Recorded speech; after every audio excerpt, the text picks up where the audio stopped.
Hello students, good morning all of you and welcome to you. Today we are going to study a topic Sanskrit और संस्कृत में आज एक chapter लेकर के आया हूँ नीति श्लोका। नीति श्लोका में जीवन से संबंधित नियमों के बारे में पढ़ेंगे और ये जो नीति श्लोका है वह विदुर नीति से संकलित है।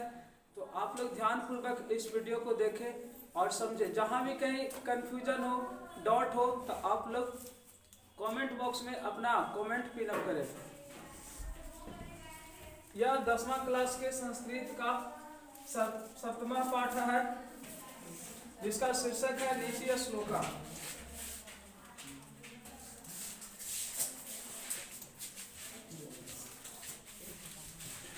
अयं पाठः सुप्रसिद्धस्य ग्रंथस्य महाभारतस्य उद्योग पर्वण अंश विशेष रूपया विदुर नीति संकलिता। यह जो पाठ है, यह पाठ सुप्रसिद्ध ग्रंथ महाभारत के उद्योग पर्व का अंश विशेष अंश नाटक विदुर नीति संकलिता, विदुर नीति से संकलित है। अर्थात यह नीति श्लोक का पाठ है जो क्या है, महाभारत के उद्योग पर्व का विशेष अंश है जो विदुर नीति से संकलित है। युद्धम आसान्नम प्राप्यम धृतराष्ट्र मंत्री प्रवरम विदुरम स्वचित्तस्य शांतये कश्चित् प्रश्नानां नीति विषयान् पृच्छति। युद्ध आसन्नम, युद्ध को नजदीक, प्राप्य मैंने पाकर या देखकर, धृतराष्ट्र महामंत्री विदुर से अपने चित्त के शांति के लिए कुछ प्रश्न नीति विषयों से पूछते हैं। अर्थात महाभारत युद्ध दो पक्षों में हो रहा था, एक कौरव पक्ष दूसरा पांडव पक्ष। तो इसमें कौरव पक्ष के यानी कि उसके पिता धृतराष्ट्र ने महामंत्री विदुर से युद्ध के बारे में पूछते हैं अपने चित्त के शांति के लिए। तेषां समुचित उत्तरम, उसका समुचित उत्तर अर्थात उपयुक्त उत्तर विदुरो ददाति, विदुर देते हैं। तदेव प्रश्न उत्तरम ग्रंथ रत्नम विदुर नीति, और वही प्रश्न उत्तर ग्रंथ के रूप में उभरा जिसको विदुर नीति कहा गया। अर्थात विदुर नीति है जो महाभारत के अंग ही है। इयमपि भागवत गीता एवं महाभारतस्य अंगमपि स्वतंत्र ग्रंथ रूपा वर्तते। यह भी भागवत गीता के ही और महाभारत के अंग भी स्वतंत्र ग्रंथ के रूप में है। अर्थात यह भागवत गीता और महाभारत के अंग है जो स्वतंत्र ग्रंथ के रूप है। इसको कह सकते हैं कि विदुर नीति है जिसमें भागवत गीता और महाभारत के ही अंग है जो एक अलग किताब के रूप में उभरा है, जिस किताब का नाम रखा गया विदुर नीति।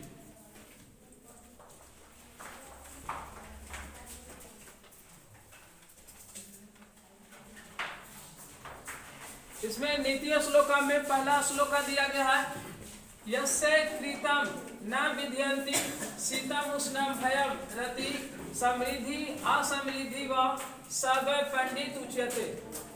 उच्यते का अर्थ होता है कहा जाता है, पंडिता मतलब पंडित। यहाँ इसका अर्थ जानने के लिए आपको वर्ड्स मीनिंग आपको सभी याद रखना होगा। जैसे शीतम मतलब होता है ठंडा, उष्ण मतलब होता है गर्मी, भय मतलब होता है डर, रति मतलब होता है तृप्ति या संतुष्टि, समृद्धि मतलब होता है अमीरी और असमृद्धि मतलब होता है गरीबी। यहाँ इसको अन्वया में देखेंगे।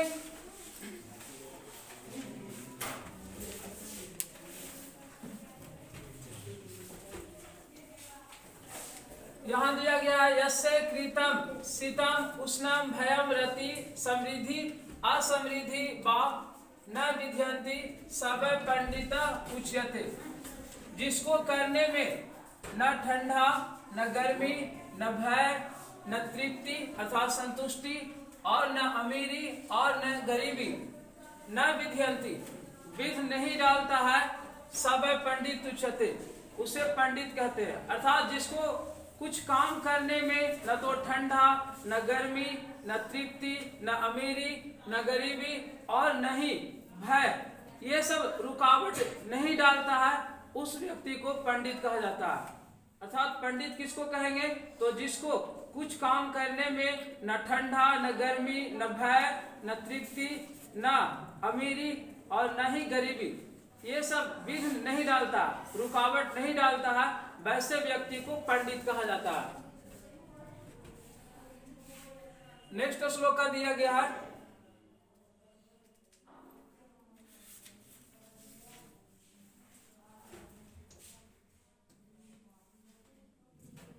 तत्वज्ञ सर्वभूतानां यो यज्ञ सर्वकर्माणां उपायज्ञो मनुष्याणां नर पंडित उच्यते। तत्वज्ञ माना होता आत्मा को जानने वाले, सर्वभूतानां मतलब सभी प्राणियों के आत्मा को जानता है, सभी कर्मों के योग्यता को जानता है, उपायज्ञो मनुष्याणां और मनुष्यों को जो उपायों को जानता है, नर पंडित उच्यते, उस नर को पंडित कहते हैं। अर्थात पंडित का यहाँ दूसरा परिभाषा दिया है, जो सभी प्राणियों की आत्मा के बारे में जानता है, सभी कर्मों को योग्यता के बारे में जानता है, मनुष्यों को उपायों के बारे में जानता है, उस नर को अर्थात उस व्यक्ति को पंडित कहा जाता है। तीसरा श्लोक दिया गया, अनाहुता प्रविष्टि अपृष्टो बहुभास्ते अविश्वस्ते विश्वसिति मूढ़ चेता नराधम। नराधम का संधि विच्छेद होता है नर जोड़ अधम। नर जोड़ अधम, नर मतलब होता है मनुष्य और अधम मतलब होता है नीच। मूढ़ चेता मतलब होता है मूर्ख हृदय वाले।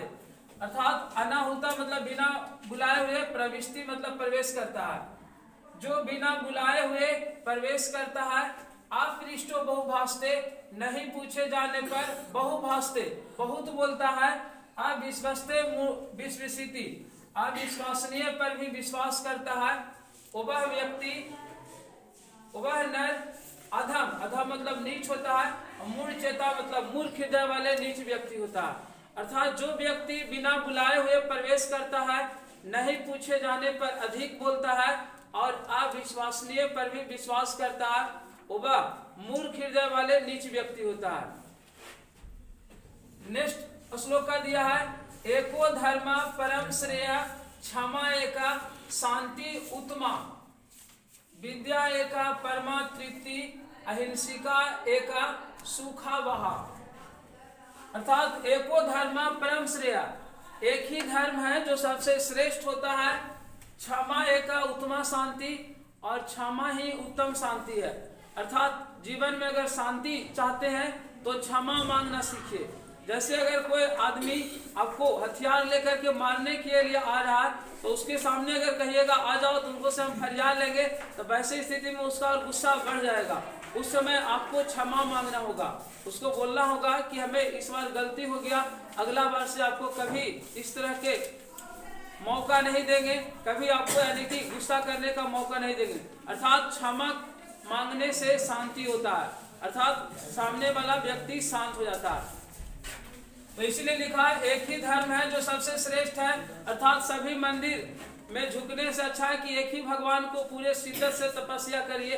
कहने का मतलब है कि जीवन में बहुत सारे आदमी एक ही साथ बहुत सारे लक्ष्य बना लेते हैं, जिसके वजह से एक भी लक्ष्य पूरा नहीं होते हैं। इसीलिए एक लक्ष्य बनाएं, और एक लक्ष्य पर अगर आप काम करते हैं तो वह लक्ष्य निश्चित ही यानी कि सिद्धि मिलेगा।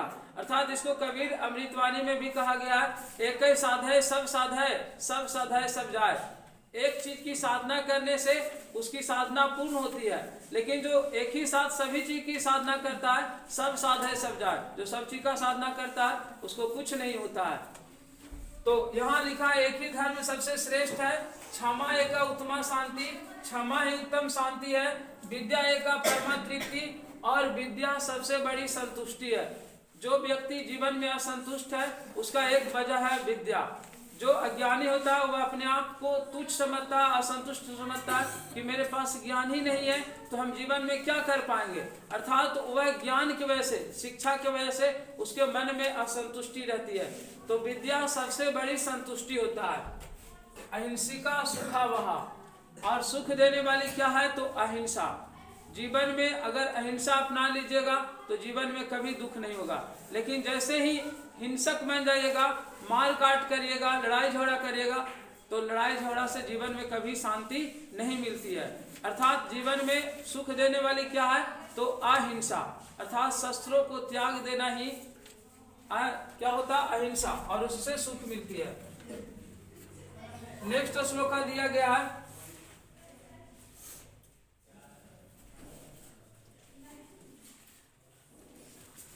त्रिविधम नरकस्य इदम द्वारम नाशनम आत्मनः काम क्रोध तथा लोभ तस्मात् एतत् त्रयम् त्यजेत्। यहाँ एक बार फिर से इसका प्रोनाउंसिएशन करते हैं।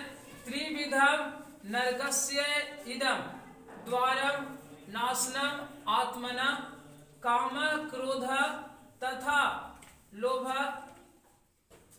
तस्मात् एतत् त्रयम् त्यजेत्। त्रिविधम मतलब होता है तीन प्रकार के, नरकस्य इदम द्वारम, तीन प्रकार के नरक के यह द्वार, नाशन आत्मना, जिससे आत्मा की नाश होती है। अर्थात नरक के तीन प्रकार के द्वार होता है जिससे आत्मा की नाश होती है। और तीन प्रकार के नरक के द्वार कौन होते हैं?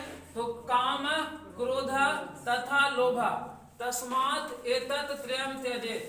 काम क्रोध तथा लोभ है, तस्मात् एतत्, इसीलिए इसे त्रय मतलब तीनों को, त्यजेत मतलब त्याग देना चाहिए।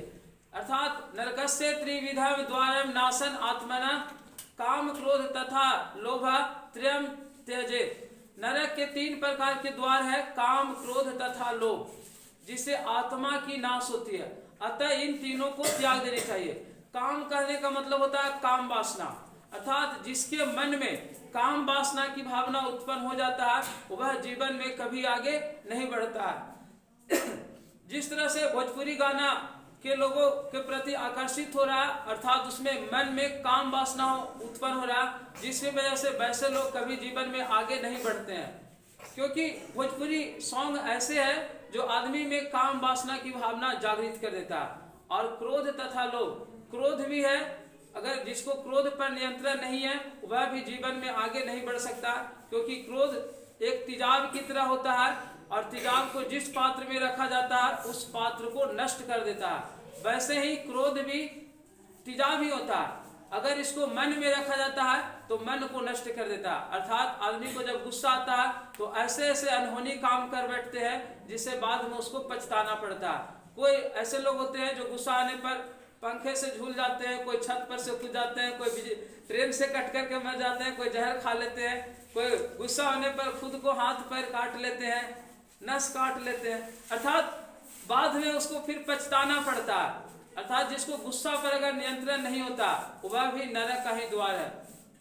और एक लोभ बताया गया है, लोभ भी एक तरह से नरक का ही द्वार है।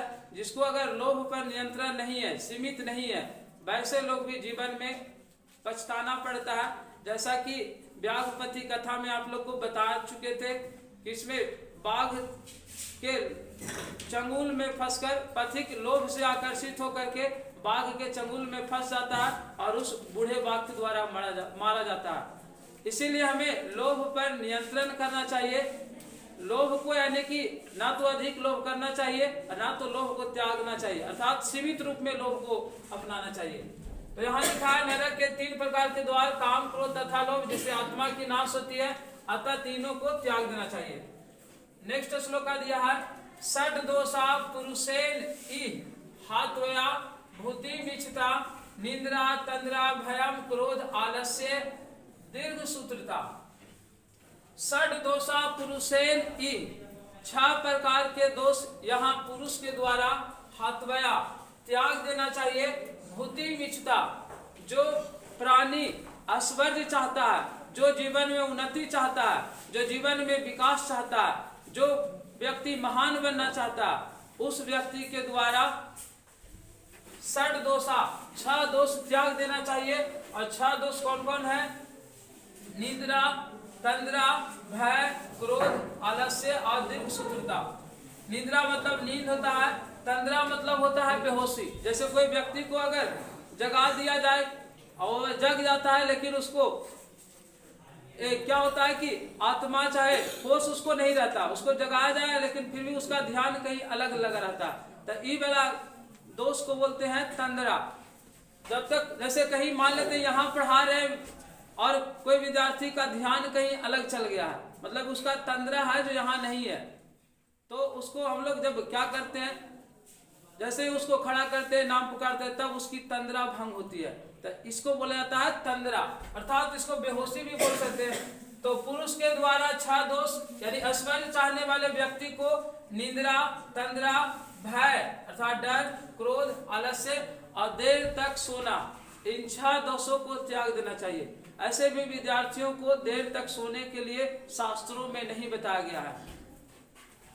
तो जो व्यक्ति जीवन में उन्नति चाहता है, ऐश्वर्य चाहता है, उस पुरुष के द्वारा निंदा, तंद्रा, भय, क्रोध, आलस्य और दीर्घसूत्रता, इन 6 दोष को त्याग देना चाहिए।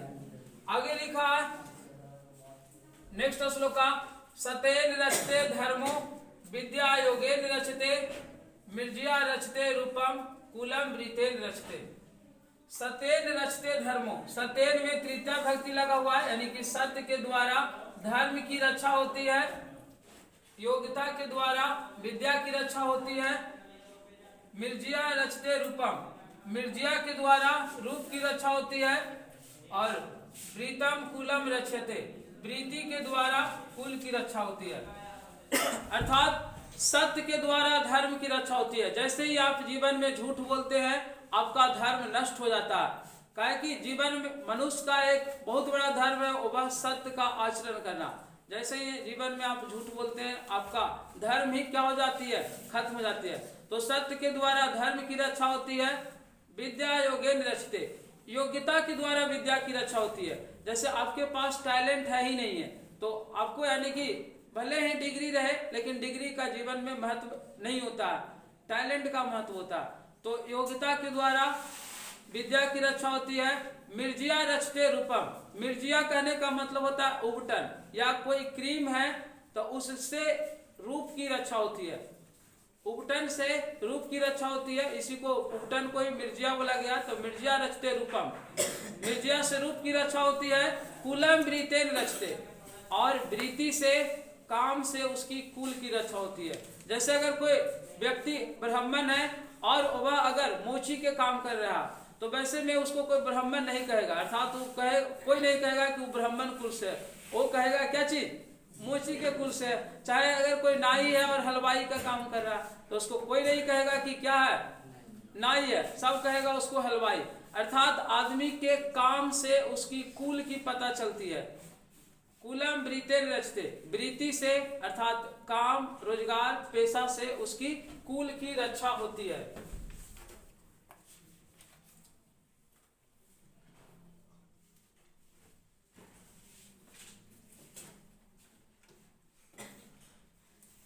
सुलभा पुरुषा राजन सत्यम प्रियवादिना अप्रियस्य तु पंथस्य भक्ता श्रोता च दुर्लभा। सुलभा मतलब होता है जो आसानी से प्राप्त हो जाए, और दुर्लभा मतलब होता है जो बहुत मुश्किल से मिले, जो जीवन में एक तरह से चमत्कार है, या दुनिया में बहुत कम लोग मिलते हैं, या उसको हम लोग बोलते हैं दुर्लभ, और जो आसानी से मिल जाता है उसको बोलते हैं सुलभ।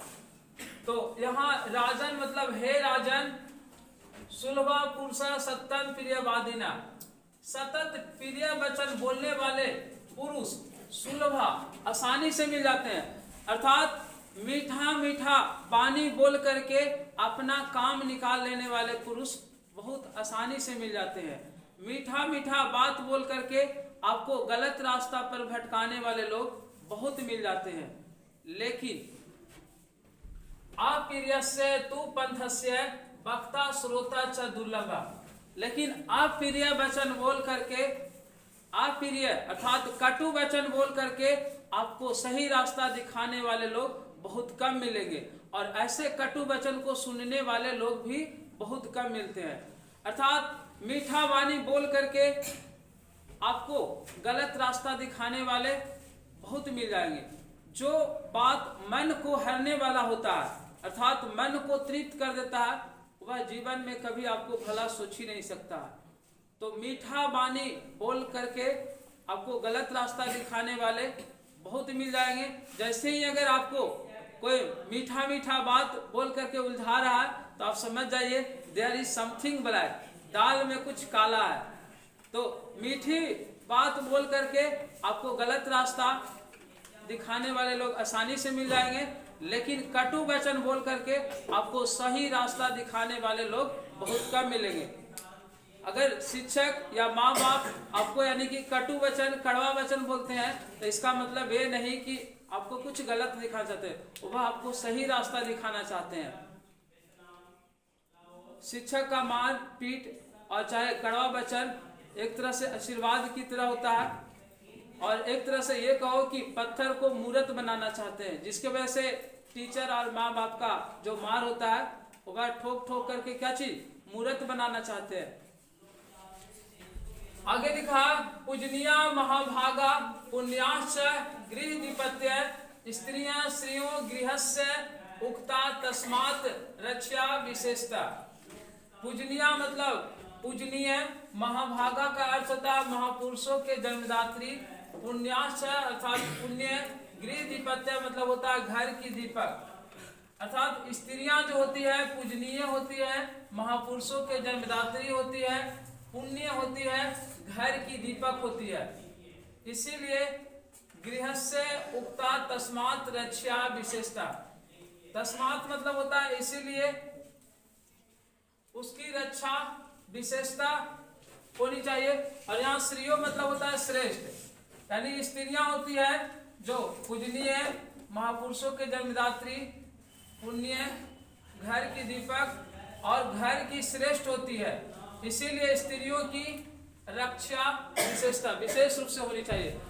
अर्थात स्त्री क्या होती है, वह महापुरुषों के जन्मदात्री होती है, घर की दीपक होती है, घर की श्रेष्ठ होती है, पूजनीय होती है, और पुण्य आत्मा अर्थात उसकी आत्मा भी विवाद विवाद से दूर रहना ही चाहती है। इसीलिए स्त्रियों के विशेष रूप से रक्षा होनी चाहिए।